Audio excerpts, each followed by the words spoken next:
সুতায় কাটা। বাউল, নাস্তিক, ফাউল সব একই সুতায় কাটা। এর মধ্যে নামধারী কিছু খাট পূজারি বক্তা আছে না, এরাও এদের সুতায় বাঁধা, কারণ একই শ্রেণীর লোক তারা। এরাও তো একসময় বাউল ছিল, বাউল থেকে হয়েছে এখন ফাউল। তো তাদের জবান থেকে কি আপনি ভালো কিছু শুনতে পারবেন? ইমানের দায়িত্ব এটা, আমার ইমানি বক্তব্য আমি দিছি। সুতরাং যারা এই আবুল সরকারের পক্ষে কথা বলতেছেন, কসম খোদার আপনাদের ইমান নাই। নতুন করে কালেমা পড়েন, নতুন করে ইমান আনেন, মুরতাদ হয়ে গেছেন। আল্লাহ শানে তো বড় বেয়াদবি করার পরে তার পক্ষে কিভাবে আপনারা নেন? রাজনৈতিক দলদেরকে বলছি, আপনারা প্রতিবাদ করুন এক দুইটা বাউলের জন্য। এখানে প্রায় 96% মুসলমানের কলিজা আঘাত দিবেন। এনসিপি আসমান থেকে জমিনে পড়ছেন, আপনারা এটা মাথায় রাখেন। এনসিপি আসমান থেকে জমিনে পড়ছেন শুধু একটা বক্তব্য দেওয়ার কারণে। আপনারা এনসিপি কে আমরা মহব্বত করি, এই জন্য তারা সরাসরি এই আগস্টের জুলাই যোদ্ধা, সবাই তাদেরকে মহব্বত করে, তাদেরকে সাপোর্ট করে। কিন্তু তারা যে কাজটা করেছে ইতিমধ্যে, এই কয়েকটা বাউলকে, নাস্তিকদেরকে খুশি করতে গিয়া প্রায় 96% মুসলমানের কলিজায় আঘাত দিয়েছে তারা। এটার খেসারত এনসিপি কে দিতে হবে। আপনারা যে কষ্টটা 96% মুসলমানের কলিজায় দিচ্ছেন, এই কয়েকটা বাউলের জন্য, কয়েকটা ফাউলের জন্য আপনারা যে কাজটা করছেন, এটা অত্যন্ত দুঃখজনক। আমরা মর্মাহত বিষয়টা নিয়ে। কিভাবে আপনারা পারলেন যে একটা বাউলের পক্ষে আপনারা ছাপাই গাইতেন? এখন প্রশ্ন হলো, এনসিপি তো পক্ষে নিচ্ছে।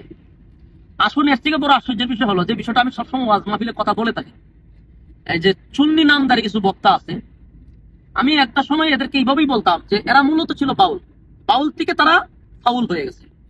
এরা মূলত গুড়া একটা জায়গায় ছিল। এই বাউল গুলা ওয়াজের ময়দানে আইসা সুন্নি নাম দিয়া আহলে সুন্নাত ওয়াল জামাতটাকে বিক্রি করে তারা রীতিমতো খাইতেছে।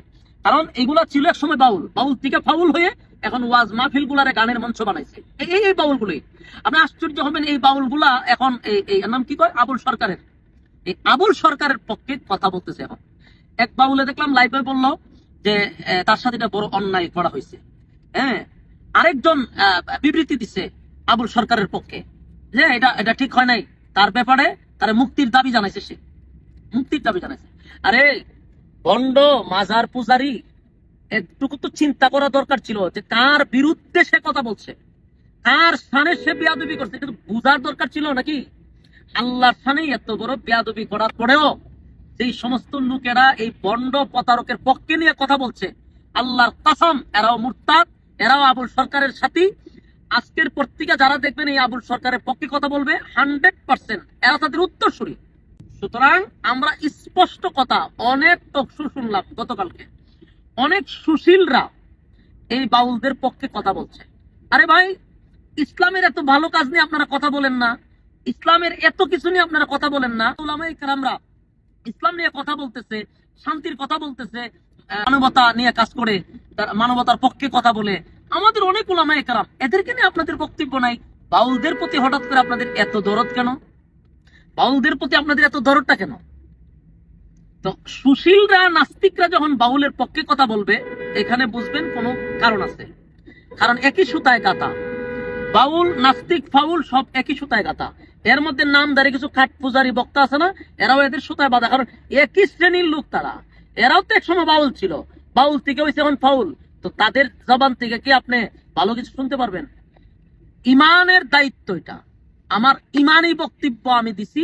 সুতরাং যারা এই আবুল সরকারের পক্ষে কথা বলতেছেন, কসম খোদার আপনাদের ইমান নাই। নতুন করে কালেমা পড়েন, নতুন করে ইমান আনেন, মুরতাদ হয়ে গেছেন।